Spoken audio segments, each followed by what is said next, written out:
Well, good evening, everyone, and welcome to the John Kentera Show on YouTube, San Diego Sports Talk. We got a lot to break down. The Padres take down the Bravos 5-4 and move on to the NLDS Saturday night against the Los Angeles Dodgers at Dodger Stadium. We got a lot to cover. I want to get all of your comments. If you're at the game, watch the game. Love to hear from you. And again, we're trying to build our subscriptions up. And if you're tuned in for the very, very first time, I'd really appreciate it if you'd subscribe to our channel. It doesn't cost anything. Doesn't cost anything at all. Just a little time to subscribe and then sit back and enjoy the program. Remember, you can follow me on Facebook at John Kentera. You can follow me on X at Coach Kentera44. And, oh, man, we got a lot to uncover tonight. And by the way, last night, if you missed the show, I want to thank everyone. We had a lot of people on live last night. We had a ton of people that watched it overnight into the day, and it was fantastic. And I got to tell you, I mentioned this last week when the Padres were playing, and I did a live show last week, that I had to cancel my MRI because I didn't want to miss a show. Well, I had my MRI today, and I'll find out how that went. But I got up at 3 in the morning. My wife and I got up at 3 in the morning, drove to UCSD Medical Center, and I was in the tube at 4:15. So I'm running on adrenaline tonight, but I'm really, really excited. There's a lot to unpack about this ball game tonight. We're going to get into Joe Musgrove. I'll give you an update on Java Joe. I will tell you this. The Padres are calling it right elbow tightness right now. And we'll talk more about, Joe missed a ton of games this year, but the one bright spot, and if you're at the game or watched the game on TV, you may have seen this when they were celebrating. Joe was in the dugout when the celebration started, and he had a big smile on his face. He was talking to a bunch of the pitchers, hugging guys, and that was great. So I'm hoping, I'm praying that Joe Musgrove hasn't thrown his last pitch in 2024 for our San Diego Padres. But we'll talk more about that. But just a great night, once again, for Padre fans. And this city is just on fire, absolutely on fire. And, I've had more people tell me today through messages that, what were the Chargers thinking when they moved out of San Diego with the support that the fans give to their teams when they're winning? And I go, well, Peter Seidler, it was a likable man. He did everything to try to bring a championship to San Diego. Dean Spanos and his family, they were not likable. They were not likable, and they decided to move out. And they got to be sitting in Los Angeles now watching you fans just go absolutely bananas because you got a winning ball club. And not only do you have a winning ball club, and you guys have done a great job of supporting this ball club, but the ball club has really embraced the fans, which I really like. I really like. And now they're moving on to take on the LA Dodgers. Well, let's talk a little bit about this ball game. It didn't start out real good for the Padres in the first inning. Marcell Ozuna hit a sac fly, drove in Michael Harris, who had led off with that double right down the right field line, and they moved him over. Ozzie Albies hit a ball to the right side, got Harris over there with one out, and Marcell Ozuna lofted that fly ball to Jurickson Profar, and Harris scored. But then in the second inning, Padres had their chances in the first. They had bases loaded, and they couldn't score. But then in the second inning, with two outs, Higashioka hits a home run, his second homer in 2 nights off of Max Fried. And, of course, Max Fried got hit by that line drive by Fernando Tatis Jr. And I don't know how much that played into it. Brian Snitker, the manager of Atlanta, said that it was causing Fried some discomfort. Well, it didn't cause him discomfort more than 2 innings because he was out of there after 2 innings. And the Padres got rid of one of the really, really good left-handed pitchers in all of baseball, who, by the way, is going to be a free agent at the end of the year. It'll be interesting to see where he ends up. He's a kid from the L.A. area. I don't know if he'd wants to come back to the West Coast. Maybe the Braves will re-sign him. But he's a good pitcher. But the Padres got to him. Higashioka gets the home run. And when all the dust settled, with 2 outs, the Padres scored 5 runs. All 5 runs the Padres scored in game 2 were with 2 outs. Manny gets the 2-run double. Jackson Merrill comes up, hits the 2-run triple. I mean, the Padres had 6 straight hits with 2 outs, and that was all she wrote. And they hung on. The bullpen was good, but not great. Good, but not great. I mean, you take a look at the bullpen a little bit tonight. And after Joe had to depart after 3 2/3, and I got to tell you, Joe was really dealing. I mean, even in the first inning, after Michael Harris is doubled down the right field line, Joe was really pitching well. He tried to get a fastball by Osuna, and Osuna ended up, lofting it to the outfield and driving that run in. But Joe, after that, until he was taken out of the game, I thought was really pitching well. Man, that curveball was absolutely fantastic. And, he went 2-0 on Matt Olson, and he ended up throwing a curveball for a strike. And then, as Joe always does, he puts his arms up over his head. He did it twice. And got back on the mound. Higashioka called timeout, went out. Ruben Niebla came out. The trainer came out. Then Mike Schilt came out. They had a conversation on the mound. I don't know what was going on. Joe had his glove up in front of his face. But when all the dust settled, Joe was walking off the mound. And I know that was killing him. I know that was killing him. He showed up at the ballpark today with a Jake Peavy jersey on. He had a Jake Peavy jersey on. It was his favorite Padre when he was a kid growing up. It's hard to believe Jake's not really that old and making me feel old because I covered Jake Peavy. But Joe pitched well, and then he goes. And from what we understand, he's got right elbow tightness. Now, remember, he missed 63 games. He was on the IL 2 different times this year, and he finished last year on the IL. And he's come back, and in his 9 starts, he was flat out nails. 8 of the 9 starts, he was outstanding. In fact, in the one start he got cuffed around, it was that one inning. Remember that one inning where Fernando dropped or missed the fly ball in the outfield, lost it in the sun, and then he ended up giving up, 6 runs and 3 homers in an inning? And that was it. I mean, he threw very, very well. But the bullpen tonight, after Joe, they brought in Brian Hoeing. He went an inning and a third, a hit, 1 run, gave up a home run to Jorge Soler. And let me tell you, that was a no-doubter. He flat out hammered that thing over the center field wall. Jeremiah Estrada came in, and I thought he tried to overthrow. He went 2/3 of an inning tonight, gave up a couple of hits. But for me, he was trying to do a little bit too much. But you know what? Getting his feet wet in the playoffs. He'll be better next time out. That's the way you look at it as a coach. And then Tanner Scott came in behind Estrada, and I thought he threw the ball really well. It went in an inning and a third, had a walk, couple of strikeouts. I thought he looked pretty good. Jason Adam came in, pitched well last night.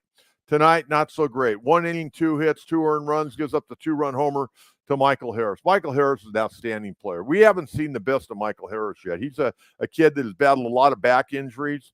He's a very young player, but a very talented player, and we're going to hear more about him. He's one of those guys the Braves, drafted, signed, developed, and I was telling my wife tonight when we were watching the ball game, Michael Harris is my kind of guy, kind of like Joe Musgrove. I mean, this guy's live and breathe baseball. When Michael Harris got signed by the Atlanta Braves, the first thing he did, he didn't go out and buy a house or buy a car or, do stuff like that. He went out and purchased a batting cage and put it in his backyard so him and his dad could work on his hitting. I mean, that's the type of guy. He got to the big leagues at a very young age, and, man, he hammered that home run. And then Robert Suarez came in, went 1 inning, and, Jackson Merrill flagged down that hard line drive over his head, leading off the 9th inning. That was a fantastic catch. That ball by Jorge Soler was just absolutely whistled out there. And Jackson Merrill, here's the deal. And the whole time I'm watching the game, Jackson Merrill is just on fire.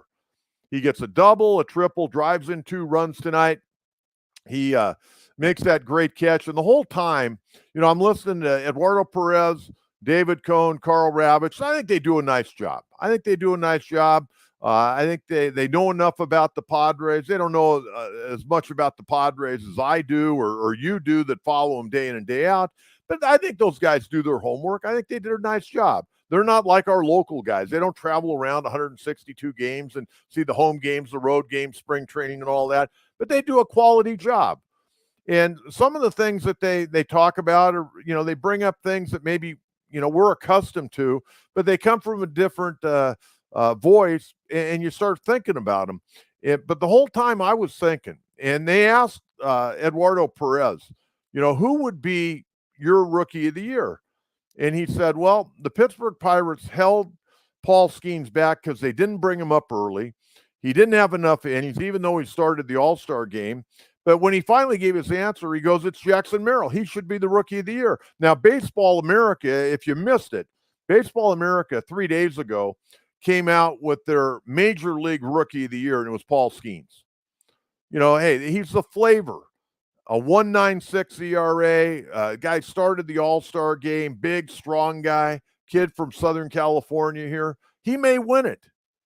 He may win it, but Jackson Merrill deserves it. I mean, this kid has been not a part of this Padre ball club. He's been a huge part of this Padre ball club. Think about if Jackson Merrill didn't do what he did this year. Where would the Padres be? Who would be playing center field, for crying out loud? Their farm system has nobody. They weren't going to go out and spend money. I mean, think about it. They got very, very lucky, very fortunate. This kid is a hell of a player. He played 46 AA games. Nobody ever could have predicted this. Not even Jackson Merrill couldn't have predicted it. But the kid deserves to win the National League Rookie of the Year. And this is no shot at Paul Skeens by any stretch of the imagination. I mean, if Paul Skeens would have started, say, another 7 or 8 games, he may have ended up winning the Cy Young over Chris Sale. The way this guy, I mean, his strikeout numbers were off the chart. He was 11-3 with the Pittsburgh Pirates, for crying out loud. This guy's a talented guy. But our guy here in San Diego played every day. He deserves to be the National League Rookie of the Year. And he put on a great performance tonight. The only bad thing about it is all the ballots for the MVP, Rookie of the Year, Cy Young, they all have to be in by the end of the regular season. So what people saw tonight, if you had a vote for the National League Rookie of the Year and you voted for Paul Skeens, you may have had second thoughts after tonight, but it's too late to change your vote. Kid deserves to be the National League Rookie of the Year. There's no question about it. Okay, let's start getting to some of these comments tonight. And again, I thank everyone, and we try to get to as many. I got a lot of stuff I want to get to tonight, though. And I'm going to get you a little preview on the Dodgers series. They're all banged up. They're trying to figure out who the hell's going to play for them coming up in this series. Snitker commented on Merrill during presser tonight. He was very impressed. You know, Brian Snitker is a lifer in baseball. He was down in the minor leagues. He was up as a major league coach. He was back in the minor leagues. Nobody ever expected Brian Snitker to really be the manager of the Atlanta Braves, and he's done a great job. He's an old school guy, but he knows talent because he worked in the minor leagues and developed a lot of the great players that the Braves have had over the last 45 years. I mean, he was in the organization forever. 50 years he's been in the organization and done a great job. And when he's commenting on a guy like Jackson Merrill and saying you're really impressed, he's not saying that for eyewash.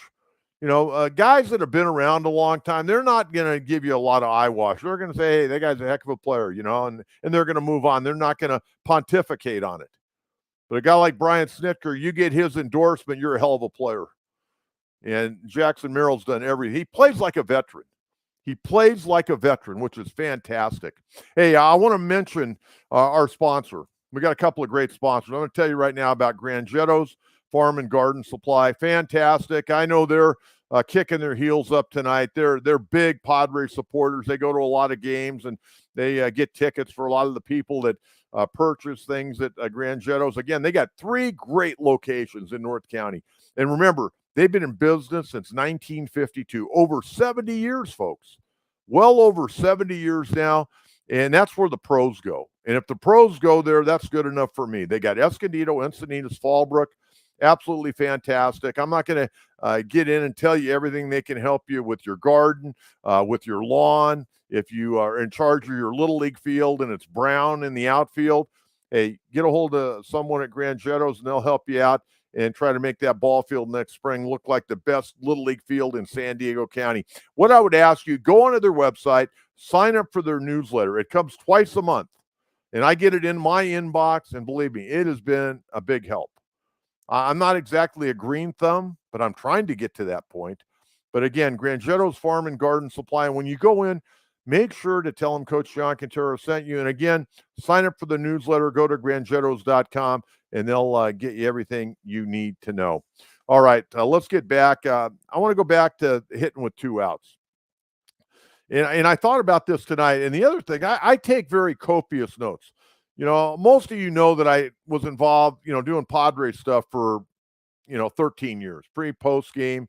Anytime people needed somebody to talk about the Padres, I was kind of the guy that they would call up. And I want to thank Sammy Long and Ben Fletcher and Jonathan Rifkin. They had me on 760 AM today. Great sports station, good guys. John Schaefer and Jim Russell, who I worked with. Good people over there. Rich Ornberger, really a good group of guys. And, I was talking to them today, just about the Padres a little bit and, the game last night and Michael King's performance. But the one thing, and Ruben Niebla gets a lot of credit, and he deserves a lot of credit. He's done a great job in the 3 years he's been here. And Ruben's a really nice guy. But the new hitting coach they got, and they got 3 guys that work with him as well. But Victor Rodriguez is the Padres hitting coach. He came from the Cleveland Guardians organization. He worked with Ruben Niebla, and I got to believe Ruben had something to do with getting Victor Rodriguez over here. Pitching coaches always get a lot of credit, and they also get blamed too. But Victor Rodriguez has changed the whole complexion of this Padre lineup. Now, it takes 2 things. Number one, it takes a great philosophy by the hitting coach.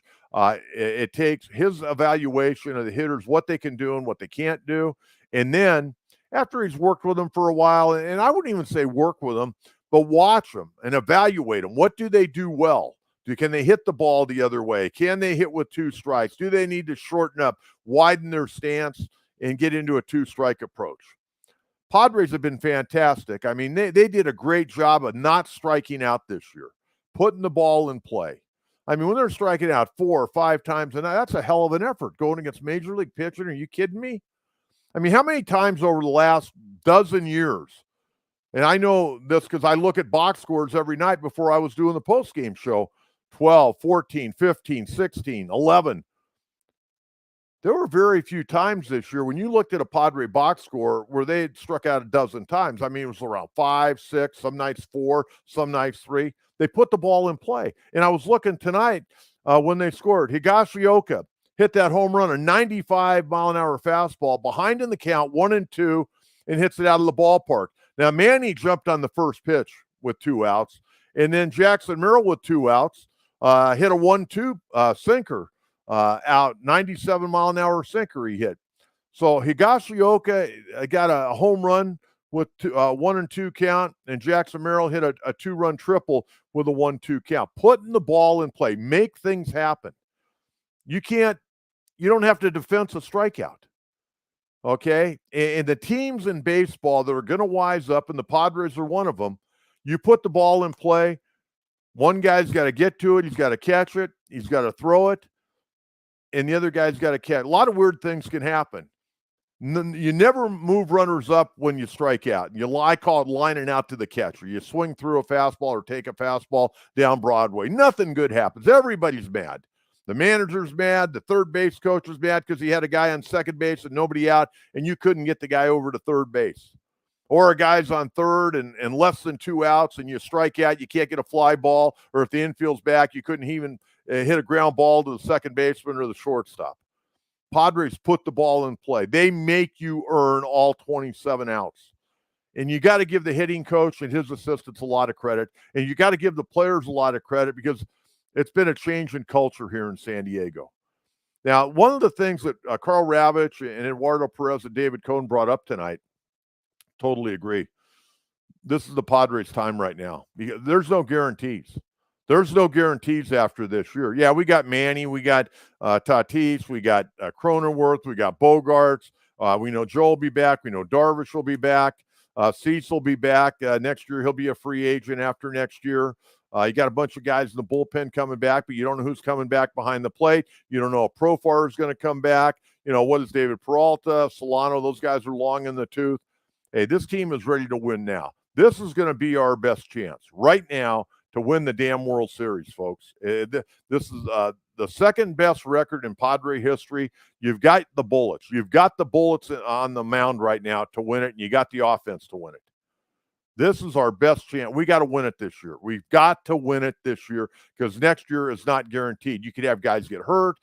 Some guys may not be back. You may, stymie the budget again. I don't know what the Padres' plan is, but hey, you're so close now. You got the Dodgers, and let's get to the Dodgers here for a minute and talk a little bit about them. The Dodgers are banged up. I mentioned they've used 14 different starting pitchers this year. And they've used 40 pitchers in all, and they still won 98 games. That's a hell of an effort by the boys in blue. No question. You got to give them credit. Okay, I'm a guy, I love baseball. I respect the game of baseball. I respect the guys that play the game of baseball. And if a guy does a good job, he does a good job. I don't care what uniform he's wearing. And there are a lot of guys on that Dodger team that you like because they're selfless. Freddie Freeman, Mookie Betts, Ohtani, those guys want to win. Miguel Rojas. They got a lot of high mental makeup guys with great character.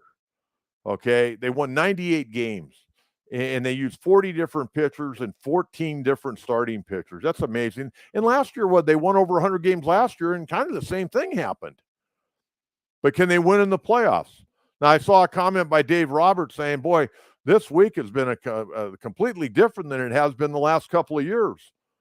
He goes, guys have been hanging around together. They're not, just taking off. They're spending a lot of time together. He goes, it could be family time, but a lot of these guys are hanging out and want to be a part of this, and they're working hard. They've been going through workouts at Dodger Stadium. The other thing I want to mention, and I don't know a lot about it. I could probably call and get the information, but I'm going to keep my phone off when it comes to this. A lot of news regarding Fernando Valenzuela. That he's not doing well. And he stepped away from his broadcast duties on the Spanish radio for the Dodgers. I just want to say this. I don't really know Fernando. I talked to Fernando when he was with the Padres, and, he probably knows who I am, but, he doesn't like to talk a lot of English around us gringos. But I'm hoping he's going to be okay. I've heard he's pretty ill. And I just want to send out my best to Fernando. It was really cool covering him when he was here with the Padres before they shipped him off to St. Louis. But he did a good job. Won 13 games 1 year with the Padres. And to be honest with you, he didn't have very much at that time, but he knew how to pitch. But I want to wish Fernando well because I've heard he's really battling a very serious health situation right now. But, the Dodgers, they're going to go with Jack Flaherty on Saturday. That game on Saturday, and I'll get you all the official start times on that. I was writing that down tonight. Flaherty's going to go against Dylan Cease. And I would imagine this is where Mike Schultz's going to have to make an evaluation. I think what you do, here's how I look at it. I think you go with Dylan Cease, and I think I would go with Yu Darvish on Sunday. The game on Saturday is going to be at 5:38 at Dodger Stadium. It'll be Jack Flaherty going against Dylan Cease. Sunday's game, I'm not sure who the Padres are going to go with. I think I'd go with Darvish, and then I would start King back here at Petco Park when they come back for game 3. The Dodgers are going to go with Yoshinobu Yamamoto. He's going to take the ball in game 2. And that game on Sunday is going to start a little bit earlier at 5:03.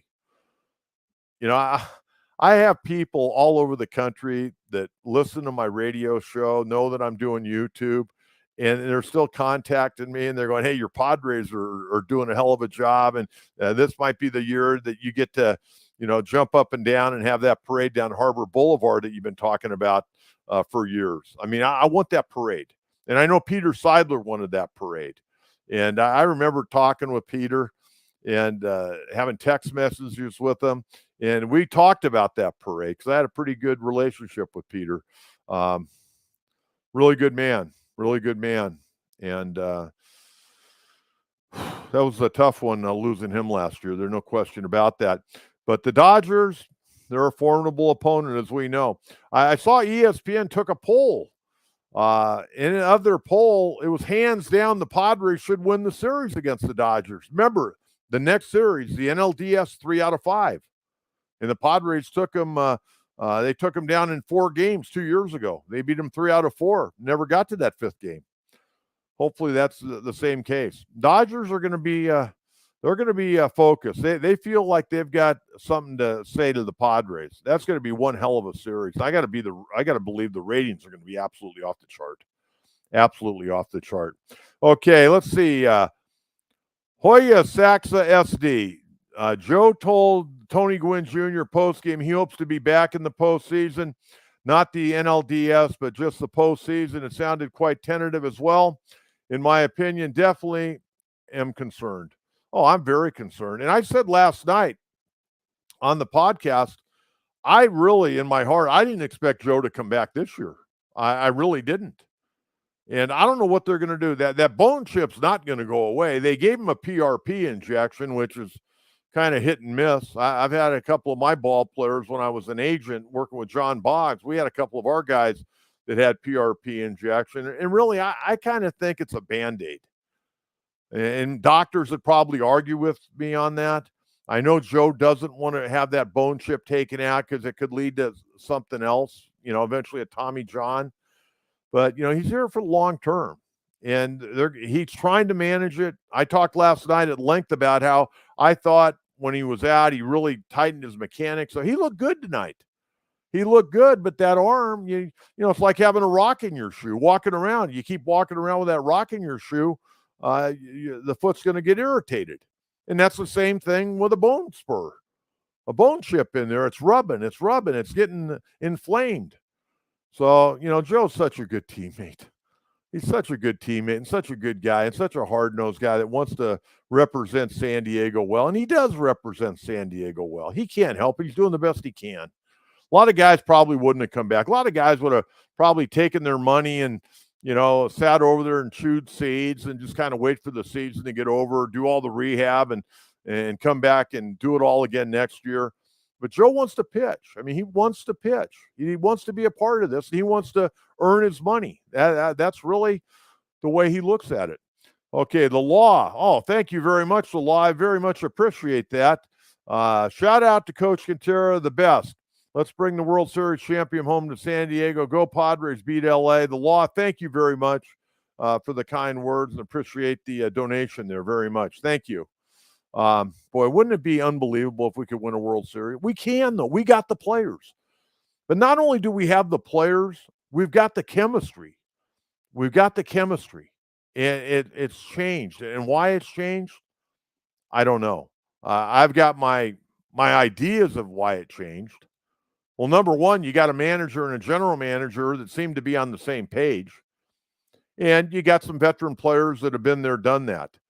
And, Bogarts, I'm a big fan of Xander Bogarts. I know he went 0 for 4 tonight, but I like Bogarts a lot. I think he's a really good team player and the guy that's been a part of 2 World Series championship ball clubs there with Boston. And I think he is a leader on this ball club. I know everybody talks about Manny, but I think Bogarts also is a leader on this ball club, and I think Profar is a leader on this ball club. A lot of positive things going on right now. And then they get a couple of days off. They get Thursday off, maybe a little light workout on Friday, get up to Dodger Stadium in the afternoon and get ready for game number 1 on Saturday night. And Dylan Cease, he'll be all geared up, and he'll be going against Jack Flaherty, who had a pretty good year overall, but he's very hittable. He's very hittable. He's got to get in there and be determined. And if Cease is on, Padres are in good shape. But if he's off, he could be out of there in the 4th inning. That's why I said 3 weeks ago that we started talking about the playoffs, that I thought Michael King should throw game 1 because he's been the most consistent pitcher all year long for the Padres. Okay. Hey, I want to tell you about our other sponsor, Your Reliable Home Buyers. Really good people. And, I got to tell you this about buying homes and selling homes. I've never sold a home, but I bought a home. It can be pretty overwhelming, very very intense more than anything else, especially if you're on a tight budget and you're trying to make it work. Well, what you need to do, get a hold of yourreliablehomebuyers.com. Go to their website, read up on them, and then give them a call. You can actually call them. Here's their phone number, 858-422-4116, 858-422-4116.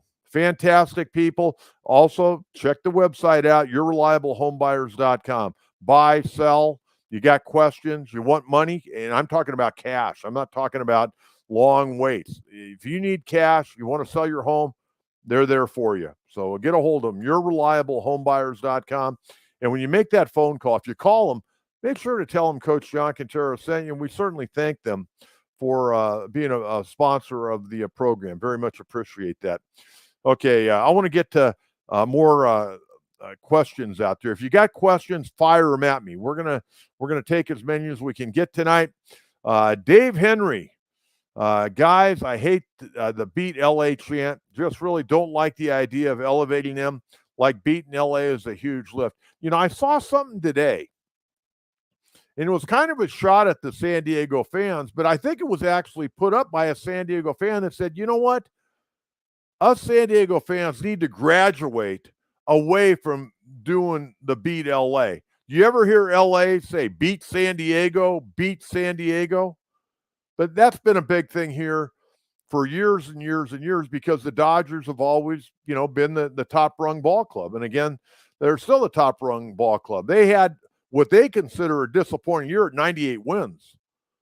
And that would be our team record. We won 98 and 98. But that's a disappointing year for them, but they've always been the upper hand. I mean, they've won 11 of the last 12 division titles. And the year they lost it, they won 106 games, and the Giants won 107. By the way, did you see Buster Posey in now as the president of baseball operations with the Giants, Farhan Zaidi out? Hey, I think that ownership, they're taking a lot of heat up there. And they're also seeing what's going on in San Diego right now in the fan support because they're losing fan support at Oracle Park. So I think the Giants are going to try to be a real player this offseason in free agency. They've tried a few times, but it hadn't worked. Now they're going to have to probably up the ante to go out and get some people. And the last thing they want to do is have Buster Posey, their fair-haired son up there, not be successful as the president of baseball operations. And Posey's going to also hire a general manager. Who that's going to be, I have no idea. They're going through that process right now. But it's been a tough go the last few years for the San Francisco Giants. But Dave, I guess I'm not one that's really big into the chant. I love the support of our players. But I will tell you this. 2 years ago when I was in the ballpark, the fans were amazing. They were amazing during the Dodgers series. They were amazing during the Philadelphia series. They've obviously been fantastic the first two games against Atlanta. And Atlanta, they ride off into the sunset. They'll be back next year. They got a good ball club. They'll be back, and they'll get help. They'll get Acuna Jr. back. They'll get Austin Riley back, and they'll really regroup. We know that. But 2 years ago when the Dodgers came down here, I think the Dodgers at first figured, well, yeah, everybody's all fired up at the beginning of the game. As the game wears on, the fans will, slow down. They'll drink some beer. They'll eat some hot dogs, wander around the ballpark. Never happened. Never happened. The cheering stayed all night. The intensity level for those games against the Dodgers in 2022 was absolutely off the chart. And you know what? It'll be like that again this year. And now you've got Gallagher Square. I mean, you see, Gallagher Square, they're selling those tickets for like $90 to walk around and watch it on the big screen. But people get to be a part of it. $90 to go to Gallagher Square. I remember when the ballpark opened in 2004, it was like $7 to $11 because they wanted to get young families. Now they're making it a moneymaker. But you know what? People are paying the price. They're willing to pay because they want to be a part of Padre baseball in this winning atmosphere. That's what Peter Seidler, and I got to give Ron Fowler credit as well. He was a big part of it. Those guys, they spent a lot of money and a lot of wasted money. For 10 years, a lot of wasted money. This is the first year it's really, truly paying off. You could say 2 years ago, but that was a one-year wonder. Then last year, they fell on their face. Yeah, they finished 2 games over 500, but they didn't play well. They played well late in the year against bad ball clubs.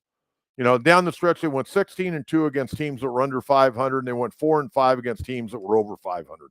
They beat up on the dregs of Major League Baseball a year ago to finish 2 games over 500. It was that simple. Yeah, I know they only finished 2 games out of the wild card, but they didn't play good baseball last year. They really didn't.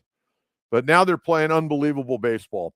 Michael Lee, Bogart stays out of the lineup or just bunt. Too much buzz killing in our inning. You know what? it's ebb and flows. I mean, Bogaerts is doing a good job. You've asked him to go back from second base to play shortstop. That's not easy. It's a lot easier going from shortstop to second base. And he had to do it the latter part of the year when you're fighting for a playoff spot. Made a couple of key errors, but now he's starting to look a little bit more comfortable. Hey, Michael, I just say hang with X. You know what? You might as well hang with him. You got him for 9 more years. He's not going away. They signed him to an 11-year contract. He's not going away. So love him, embrace him, hug him, because he's part of Padre baseball for the next 9 years. Okay? Unless for some reason they're able to move him if they want to move or he wants to be moved. So that's kind of where it's at right now. Hey, I wanted to give you a little more update on the other playoff games today. Boy, there were some damn good games. You got in the AL wild card, Detroit eliminated the Houston Astros. Let's all cry for Jim Crane, the owner of Houston and that franchise. Boy, you know what? I never liked the Houston Astros, even when I was a kid, because when they played in the Astrodome, that was the boringest place. I went there one time when I was coaching in college. I went there in the early 80s. And I went on a tour. Man, you talk about a boring place, the Houston Astrodome. And I remember whenever I was a kid and I'd watch games from the Astrodome, they were the boringest looking baseball games I've ever watched. And then they cheated, in the World Series a few years back. And so I'm very happy to see them go down the pipe. The only time I rooted for them was last year. I wanted to see him win one for Dusty Baker because I really like Dusty Baker. Dusty Baker, I've met him a couple of times. Randy Jones introduced me to him one time behind the cage when he was managing. And, man, I was talking to him for like 5 minutes. And all of a sudden, he's like talking to me like he known me for 20 years. And we get talking about baseball and, we get all fired up. And he's just a great guy. And then I saw him a couple of times when Darren, his son, who got to the big leagues this year with the Nationals, was going to a lot of the showcases around Southern California. Darren obviously was a talented guy, went to Cal, and then ended up, going to the Nationals and got called up late in the year. And his first at bat in the big leagues got a base hit with his mom and dad there. That was really cool. But Houston got beat today, 5-2. Pinch hitter, you guys are going to love this. If you haven't heard this, you're going to love this. Pinch hitter Andy Ibanez hit a 2-out tie-breaking 3-run double in the 8th inning off of our old buddy Josh Hader. And I was watching the game, and Andy Ibanez, man, he rifled that thing into the left field corner. And Hader inherited a couple of base runners. He got charged for 1 run, but he gave up the big hit today. And so the Astros go home. Parker Meadows homered for the Tigers. Detroit used 7 pitchers. Scott Gunther, a left-hander, earned the win. And Saturday, Game 1 ALDS, the best of 5 in the American League. Detroit will be at Cleveland, and that'll be an early start at 10:08 a.m. out here on the West Coast. The other AL wildcard game, Bobby Witt Jr., he's not going to win the MVP. Aaron Judge is going to win it. He'll probably finish second. But Bobby Witt Jr. beat out an infield hit to drive in the go-ahead run with 2 outs in the top of the 6th. Witt had both game-winning hits in the series. They win it 2-1. And another former Padre, and I watched Seth didn't really have his great stuff today, but the first 4 innings he looked great. Ran into a lot of trouble in the 5th inning. And he even committed an error on a tough comebacker. But former Padre Seth Lugo, he started for Kansas City. He won 16 games during the regular season. He went 4 1/3 today, gave up 5 hits and 1 run. It was earned. Had a walk, hit a batter, had 6 strikeouts, had a key fielding there in the 5th inning. But they got out of it, and they ended up winning the ball game 2-1. How about that series? Baltimore, they scored 1 run, and that was a Cedric Mullins home run today. Yesterday, they got shut out 1-0. So the Royals move on to the next round. They'll take on the Yankees at Yankee Stadium on Saturday. But the Royals win 2 games. They scored a total of 3 runs in 2 games, and they advance. Baltimore, they score 1 run, and Gunnar Henderson, 0 for 7 in the 2 games. He did have a walk. So on Saturday, Game 1 of the ALDS at 3:38, it'll be Kansas City at Yankee Stadium to take on Juan Soto and Aaron Judge and the whole crew. Now, we will have one baseball game, folks, on Thursday. NL wild card. This was a crazy game. It really looked like the Mets were going to win again. They were leading in the ball game. 3-2. And then Milwaukee came up in the 8th inning, and they scored 3 runs. Jackson Churio, that young rookie, he ended up hitting 2 home runs in this ball game, but he hit a home run off of former Padre Phil Maton, and then former UCLA star Garrett Mitchell tagged a 2-run homer off of Maton, and the Brew Crew ends up winning the ball game 5-3. Game 3 will be tomorrow. It will be a late game at 5:38 at American Family Field in Milwaukee. Game 3 starters for the Mets will be the veteran left-hander Jose Quintana, 10-10 during the regular season and a 3.75, and he'll go against a really nice rookie right-hander Tobias Myers, who was 9-6 and a 3 even ERA this year. So that'll be kind of fun. The Law, thank you very much. We appreciate the contribution. That's very kind of you. What's the difference between the 98 team and this team from a chemistry perspective? Shout out to Vanessa. Let's win this thing. You know what? The Law, that's a really good question. I think because I was around that team in 98 a lot with Boch and Kevin and, the whole gang. And I think about Wally Joyner, and I've told Wally this. In fact, I told Wally this when I was interviewing him a year ago when I was still on the radio. He kind of got a little bit bashful. But, Cam and Eddie got a lot of credit, even though Ken was hurt a lot in 98. Of course, Tony was there, and Finley was there. Greg Vaughn was there. And those guys were veteran guys. But Wally Joyner had a really dry sense of humor.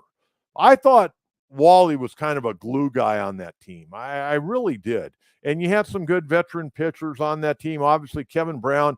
Kevin Brown was, I got to be honest with you, really a strange cat. You didn't want to talk to him, obviously, on the day he pitched, but I don't think you wanted to talk to him the day before he pitched or the day after he pitched. I don't know when you wanted to talk to him. I don't know if you even wanted to talk to him if you saw him, down in Mission Bay at a coffee shop.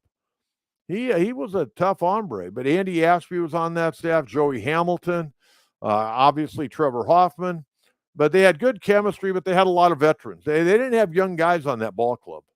Kelvio Veras, a real nice role player, a leadoff guy playing second base. But, you look around that diamond, they had a lot of veteran guys. Greg Myers coming off the bench who could catch, but a pinch hitter. John Vanderwall, Mark Sweeney. All those guys had been around. They didn't have a bunch of young guys. And but they had good chemistry because those guys knew how to play. All those guys, for the most part, had been in the big leagues a long time. Some had been on good ball clubs. Some have been on bad ball clubs, but they knew how to be a pro. And, of course, they had Boch. They had Tim Flannery, Merv Rettenman.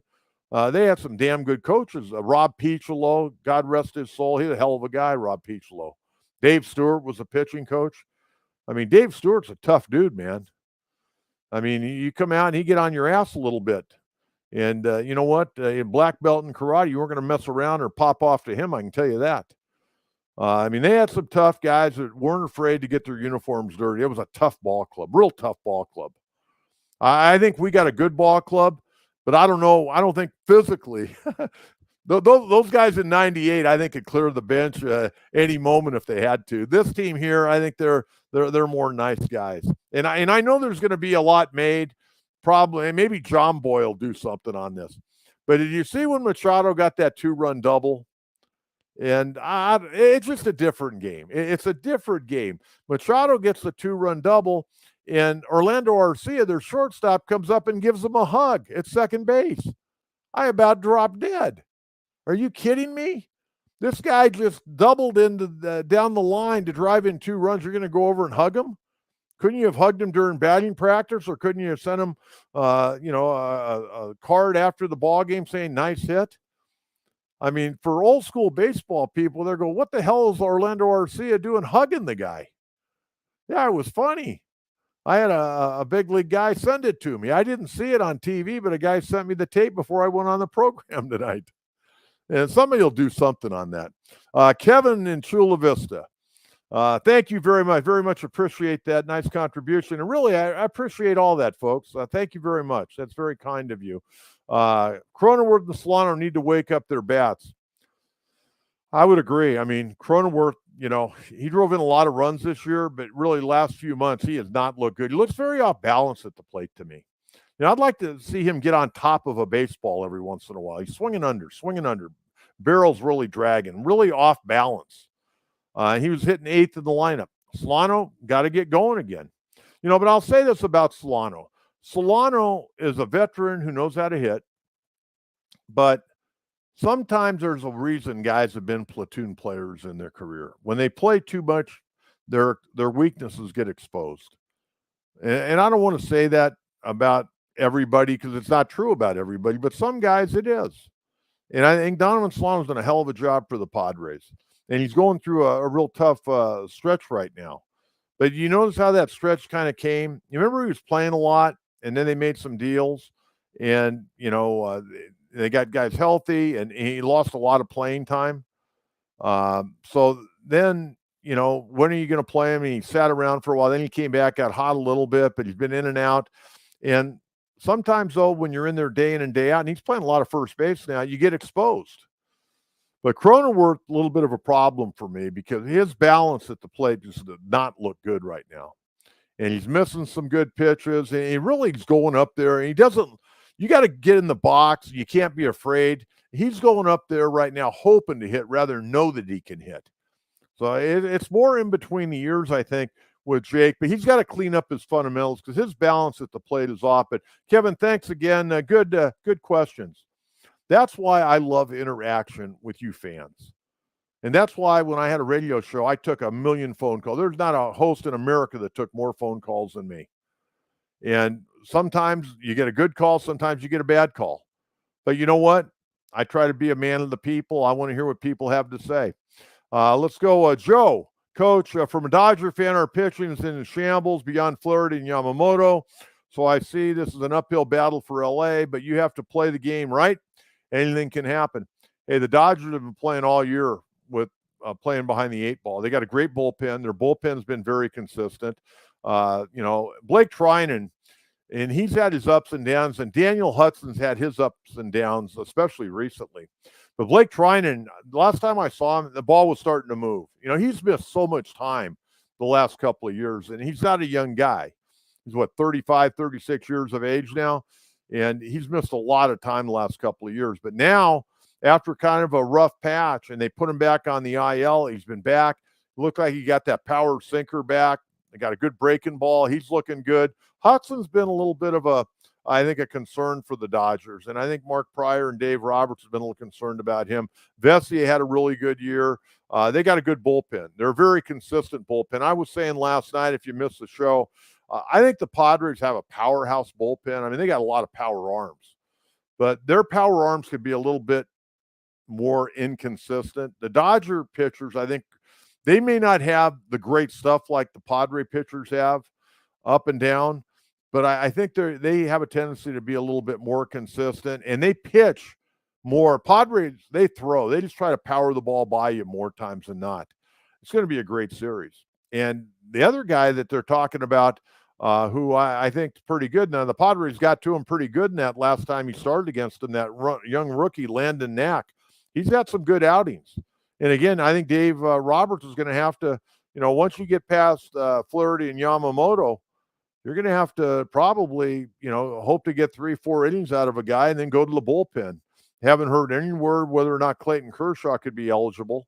I know Tony Gonsolin coming back from Tommy John. He was down in AAA. I don't think you're going to see him. And that rumor about Ohtani, I think the Dodgers, if they were to pitch Ohtani, I think that would be a foolish move. He hadn't pitched all year. I know he's been throwing bullpens and he's doing this and that, but I think it'd be a foolish move. And if Ohtani wants to pitch this year, I think it's a bad idea. I think you got to protect him from himself. But I think it's going to be a great series. Could be a very back-and-forth series. I would imagine it would go 5 games. I would certainly think it would go 5 games. Ivan, we just got to pitch around Ohtani. Sometimes that's tough, man. If you got, those 8th and 9th guys have been doing a little bit better job of getting on. I mean, you get guys on 1st and 2nd and 1 out. Well, what are you going to do? You're not going to walk the bases loaded and go to Mookie Betts. I mean, you just got to try to pitch to Ohtani with nobody on. You got to make sure you get whoever's hitting 8th and 9th, keep them off the base paths. Don't walk them, make them swing the bat. I mean, lob it up there, but make them swing the bat so you can play a little defense. But that's the way I would go. But you know what? Ohtani, a lot of times, he's a guess hitter. And if he guesses wrong, he'll take a lot of fastballs for called third strikes. He struck out a lot this year, and a lot of them have been on called third strikes on fastballs on the inside part of the plate up. That seems to be the scouting report on him. Scott, who takes Musgrove's spot in the rotation, Darvish? Because the way they were going to have this, I think, and the Padres aren't going to tell you everything they're going to do, but I'm pretty good at figuring this pitching thing out, I think. I think they go, in my opinion, I would go knowing that Joe's not going to be in this next series for sure. I would tend to doubt he's coming back. I think that'd be a big, big gamble at this point to try to get him ready. I think you go, obviously, with Cease on Saturday. I'd go with Darvish on Sunday, and then I'd have Michael King pitch back here at Petco Park next Tuesday. That's what I would do. So we'll see how it factors in. The other thing, in the next round, Martin Perez will have to be active because it was a short series. You weren't going to use him. He was not a part of it. Now they're going to have to make a decision. What are they going to do? They'll put Musgrove on the IL. They can put Martin Perez back. Do they want to bring up another reliever? So they've got a total of 13 pitchers, because in this round, they went with 12 pitchers. The maximum you could have in the postseason is 13. They went with 12, and they went with 12 position players. A guy like Brandon Lockridge, I would think, may be sacrificed if you want to get that 13th pitcher up here. So we'll have to wait and see how they set their roster. And again, they'll set their roster sometime on Saturday morning prior to the game on Saturday night. So there you have it. And then the other game I wanted to tell you about, the NL wild card. That's going to be a good game tomorrow, I think. You got a veteran pitcher going against a rookie pitcher, and the winner of that series will play the Philadelphia Phillies. Lee Hacksaw Hamilton, $1.99. Attaboy. Hey, coach, let's get a beer at Cheetah's. Hey, love you. Yeah, you know what? Hacksaw's probably spent a night or two at Cheetah's, I would imagine. Huh? Saying, touchdown, San Diego. I would imagine that. Hacksaw, he wrote an interesting article. He sends me all his articles. He still writes articles all the time. He sent me a really good article, well thought out, and there weren't any mistakes in it either. Believe it or not, there were no mistakes. On Pete Rose, he wrote a really nice article about Pete Rose and passing and whether he should be in the Hall of Fame or not. It was really good. Christopher Malbert, thank you very much, Christopher. We very much appreciate that. It's very kind of you, and thank you very much. And when you make a contribution like that, hey, don't be afraid to ask me a question too. I'm more than happy to answer. This is a lot of fun for me, folks. I miss that everyday camaraderie with you great fans. I said for 30 years when I was on the radio, you all were my extended family, and I very much feel that way. Please, all of you watching, text early, often 760 to hire Kentera now. You know what, Kevin and Chula Vista, I appreciate that, but you know what? They got a good group of guys over there. And Mary Ayala, who runs that station, I'm a big fan of hers. Really nice lady. Got a lot of respect for her and all the guys over there at 760. And they had me over a few times. I hosted shows, and they've got a lot of people, not so much on the air over there, but people that work in the sales department, the management department. I worked with for many years in the radio business. They got a good group of people over there. And that station's growing. They got the Aztecs. I know they're looking forward to Aztec basketball. They got a lot of good things going on over there. So we wish them the best. And it was nice that Sammy Long and Ben Fletcher had me on their program today. I had a lot of fun talking with the boys. They even, Jonathan Rifkin was on. They even asked me about high school football, and I rattled off some good stuff. Ocean View Coffee Shop, your show was the best. Hey, you know what? Thank you very much. And I haven't been to your coffee shop, but I've heard some really good things about it. I can tell you that. So thank you very much for tuning in, and really appreciate the kind words. All right. We got a few more. If not, I think I'm going to say goodnight. Here we go. Joe getting an MRI tomorrow. Different elbow issue, not bone spur related. Well, okay. Here's the deal. I wonder if he's going to UCSD like I did. I had a couple of really nice people, very good people, and I don't think Joe's going to have to get in that tube at 4:15 in the morning like I did today. But anyways, That's what happens when you have an arm injury. It's like when you hurt your back and the right side of your back is bothering you. Then you start favoring your left side. Then your left knee starts bothering you. It's the PRP. I said earlier, it's a Band-Aid. It's a Band-Aid. They called it elbow tightness, and they're going to keep a stiff upper lip, okay? And Joe's not going to say anything. He's a good team guy. He's going to do what the ball club says, but I would think he probably won't be pitching. And it wouldn't surprise me if we heard in 2 weeks he's having surgery on something. I hope that's not the case because I love the guy. Great kid, hardworking kid. Been following him for a long time. Great family. And he went out there and he gave it his all tonight. And I felt terrible when Michael Harris ripped that ball down the right field line because he got Joe off to a tough start. He gave up that one run. But after that, man, he was flat out dealing. So I'll monitor that. I'll try to get a little bit more information. But I want to thank everyone. And WK, thank you very much for chiming in. I very much appreciate that. A lot of people have asked me, Coach, what are you going to do with this show once baseball season's over? Well, we plan on doing this show on a regular basis. There are a lot of things going on. I do the Strike Force games, and that doesn't come up until like March. And I saw today they just announced that they're going to move to the new Front Wave Arena up in Oceanside. Very excited about that. I'm very excited about the Clippers G League team coming there. They're going to call them the San Diego Clippers. We got a lot of things going on up that new arena. I do the Strike Force. I also do UCSD basketball on YouTube. Really enjoy working with Eric Olin and his staff over there at UCSD. They got a really nice Division I program that they're building. Had a really good season a year ago. Man, they almost beat San Diego State if it weren't for a Jaden Ledee follow shot at the buzzer. They'd have beat them last year. So Eric Olin's, building that program up. So I'll do some there. But I plan on doing this podcast on a regular basis. Man on Mars, thank you very much. That's very kind. Boy, a lot of you stepping up. Coach, we've been listening to your show for years. You have a Torrey Pines Falcon and La Costa Canyon Mavericks sitting here together. Who wins the game? This game, all-time TP, all-time versus LCC baseball matchup. You know what?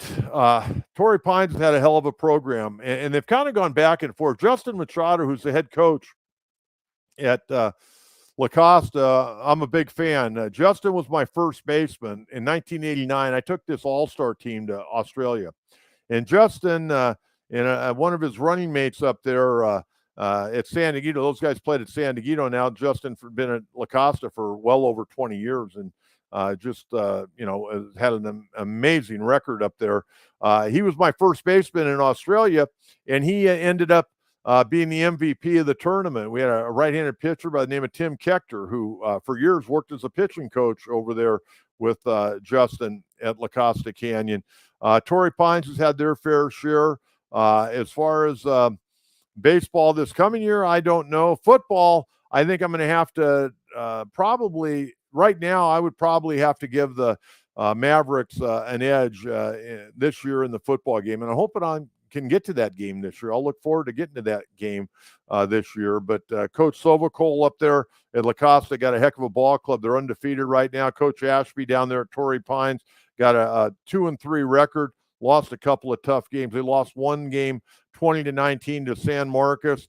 They lost a real tough one to a team out of Pennsylvania when they went to New York. They got beat on a field goal, and they beat Eric Weddle, the former Charger and Ram, beat him 3-0 a couple of weeks ago. And I think this week they've got El Camino at home. So Torrey Pines Falcon and La Costa Canyon Maverick, hopefully tipping a cold one on a Wednesday night, celebrating a Padre victory. But thank you very much appreciate that. And love all the athletes and coaches at both of those schools. They do a heck of a job. Let's see here. O2RR, thank you very much. That's very kind of you. Good evening, Coach, from Jacksonville, Florida. I'm still rooting for my native hometown team. From here, go San Diego Padres. Well, I'll tell you what, you're going to be probably losing a lot of sleep. But you know what? That's okay. That's okay. This time of year, this is why we're fans. We're going to lose a lot of sleep this time of year, and that's okay. And, I'm not worried about that. And, for years doing the Padre postgame show, I was getting home at 1 o'clock, 1:30 in the morning because we used to go to 12 o'clock. It wasn't like, okay, just read the sponsors and play a few highlights and take no phone calls. Heck, we took phone calls. We read highlights. We read this and that and 38 other things, talking to people at the restaurants during the break. We went to midnight. I get home at like 1:30 in the morning, night in and night out. But you know what? I got to share a story with you folks. Just talking about, following your ball club. Years ago, and this is probably back in about 2005, 2006, when Khalil Green was a shortstop with the Padres. One night, Bob Scanlon, who worked with me, he started with me doing the road games in 2004. Tim Flannery did the home games with me in 2004, and then Scan would do the road games. And then Flan went into the broadcast booth with Jerry and Ted. And by the way, Ted's doing well. I had lunch with him a couple of weeks ago, doing well. And, he was out at the ballpark the last couple of nights. He's looking forward to calling Aztec basketball, very much looking forward to calling Aztec basketball. But Ted, I just wanted to pass along. Ted's doing really well. But anyways, Bob and I think we were doing it. I can't remember the restaurant that we were doing it. I should be able. I did it from a lot of different restaurants. But anyways, we were doing it from Hooters. That's where it was. We had to walk to Hooters from Petco Park. And so we're walking back and we're talking about Khalil Green. Well, I had a pass for the Lexus lot, and Bob had to park over on 9th Street by the Parkade. So I would walk back, and I'd put Bob in my car, and we'd drive over to the Parkade. Well, this one particular, it's about 1 o'clock. And I took these losses really serious. And Bob said to me one night, he goes, I played 20 years of professional baseball. And you take these losses harder than the players do. I go, Bob, I want to win. I want to win. And we were talking about Khalil, and Khalil was just in this terrible hitting slump. And so we parked on 9th Avenue. After I took Bob, I parked on the curb, and we were in this conversation about Khalil Green and what he needed to do to get out of his hitting slump. And I know I'm making this a long story, but it was really pretty funny. And Bob loves to tell this story because it's how much we really cared about the Padres.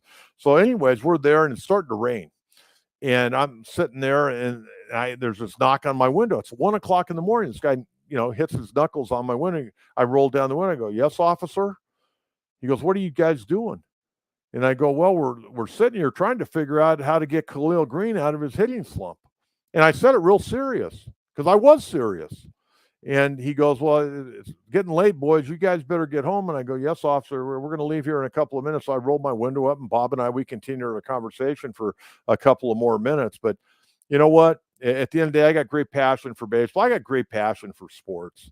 And that's why I love the interaction I have with you folks. You guys make this a lot of fun. And do I miss radio? I guess I do. I miss some aspects of it. But the thing I miss most is visiting with people like you. I mean, here we are at 10:03 on a Wednesday night talking about Padre baseball after a big playoff win. Okay, let's get one more in here. Richard Flores, $4.99. Richard, how about that hat? Can I help you with a Padre hat? Found you by accident. Happy you're back watching from San Bernardino Mountains. This series will be a bat fight. You know what? There's probably not a whole lot of love lost between the Padres and Dodgers, especially with Dave Roberts having played for the Padres and a coach with the Padres. It was the interim manager one game before they brought in Pat Murphy. And, of course, the run-in a few years ago with Andy Green. It's going to be a fun battle. There's no question about it. Hey, I hope you're doing well up there in the mountains. Stay warm. I know it's getting a little bit cooler out, starting to get to that fall weather, but hopefully you'll tune in from time to time. But very much appreciate that. And I appreciate all you folks. And really, tonight, some very generous people out there. We thank you a great deal. I'd like to thank Sammy Long, Alan Sleewa, making this program possible for me. Again, the Padres wrap it up tonight. They hang on to a 5-4 victory over the Atlanta Braves in Game 2 of the wild card. They move on to the NLDS starting on Saturday night at Dodger Stadium. Again, on Saturday night, It'll be right-hander Dylan Cease going for our Padres, going against right-hander Jack Flaherty. Dodgers right now are optimistic that Freddie Freeman and possibly Miguel Rojas will be back. Freeman hurt an ankle, and Rojas dealing with an adductor injury. I'm not sure he's going to be back. I've heard various things on that. But nonetheless, Padres get a couple of days off, and they'll show up at Dodger Stadium on Saturday for a 5:38 first pitch. And then we'll see where it goes. Remember, Sunday's game is going to be a little bit earlier, half hour earlier at 5:08. So thanks again for tuning in. I love you all, and thank you so much. And again, if it's the first time, please subscribe to the program. And again, you can follow me on Facebook at John Kentera and on X at Coach Kentera 44. Thank you so much, and really appreciate you all. Talk to you soon. Bye-bye.